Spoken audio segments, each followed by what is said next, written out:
Hey YouTube, it's Patrick. I want to talk about Bitcoin mining and is it in fact dead? There's been a recent flood of these ASIC miners out there and they've been really being cheaper and cheaper. I wanted to get one when they're at about $130.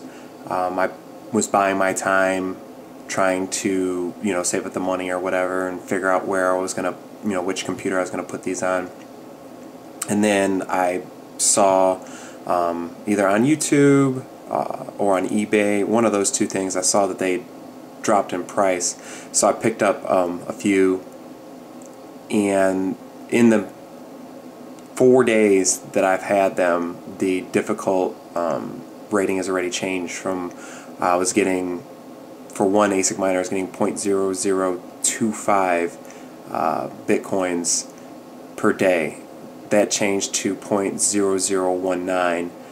Not a huge difference, but it's a trend that's going to continue to happen, and especially as these ASIC miners become cheaper. From what I understand, these ASIC miners are about as powerful as a computer, some of the people's GPUs that they've been using. So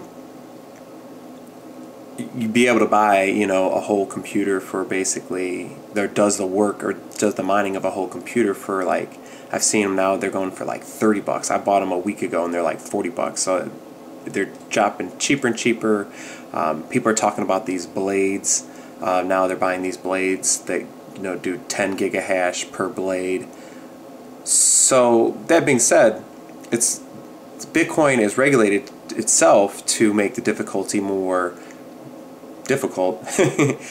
So basically it's going to be harder and harder. My investment of like $84 at the current rate today will pay off in about 4 months, a little over 4 months, including all your power, probably about 4.5 months after all your power costs and everything, which isn't a bad return on your investment. However, that could change. I can get a month into it and then it's going to take 6 months, or I'm sure won't do that drastically, but it could be 5 months or maybe 6 months before these things pay off. So your urge as you're Bitcoin mining, your urge is just to go buy more ASIC miners because it's more money. But at the same time, you're digging a hole that you have to get out of, and you're just digging it deeper and deeper. I've heard of people spending $60,000 on their mining rigs, with the old computer style one, which is now obsolete. Before you know it, they're going to come out with a terahash, something that mines at 1 terahash per second or whatever. So basically it's one of those things where you're always going to have to be investing more and more money.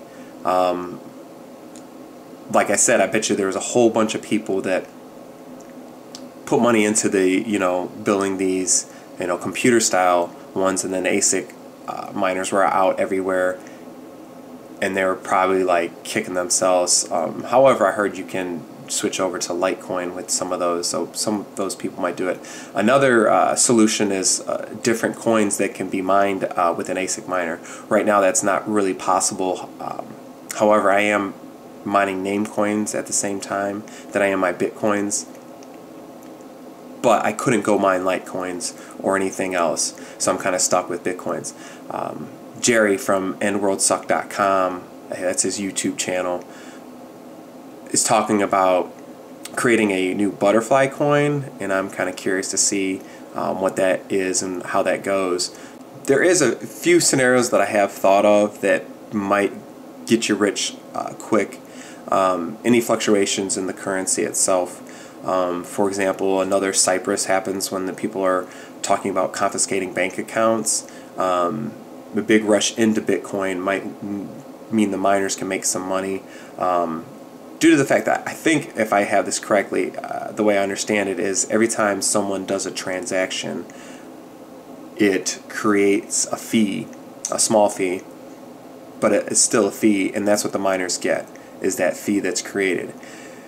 So also, if there's some reason there's a big push into Bitcoin, which we saw once already, you might see it again here within the next 6 months to a year, hopefully.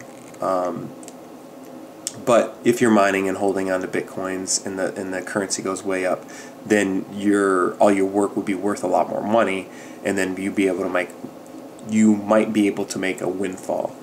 Another example would be power outage. If something that happened like 12, 13 years ago on the East Coast, when like the whole East Coast lost power because of some grid failure, there's a lot of people mining in that grid, you know what I mean? No matter where in the United States, there's probably a lot of miners. So what's going to happen is, you know, these computers are going to go out unless they have battery backups, and it's going to just kick them off of the mining network. That might let the difficulty change and become a little easier to mine. You know, right now Bitcoin's experiencing a wave of noobs, including myself. You know, you hear about people making all this money from mining Bitcoins, and you want to try it to see what it's like, and then you get in there, you spend a little bit of money, and you realize you're making $3 every 4 days, and it's not that glamorous. You're not making a ton of money. So once people experience it, do it a little bit, they might just quit, try to sell their stuff back on eBay to try to get some of the money back, and that's when you can reinvest some of the money you've made in buying their cheaper equipment now because it's used, and really, and then you're dropping people off the network, or however you want it. I don't know if it's considered a network, but dropping people off of mining, which might help you make more money. So as far as it being dead, is the making a lot of money easily? I think it is. But like I said, I think Bitcoin is a system that looks pretty pure, and it's going to be around for a while.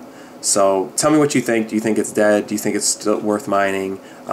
If you haven't mined, are you still going to mine? Are you still going to try to invest some money in this, knowing that there could be the next blade, or the next, they'll call it the circuit, or that, you know, produces 10 terahashes per second or something ridiculous, and you know, you might just have bought a new box of ASIC miners, and you know, there's this new product out there that, you know, pretty much makes your system obsolete.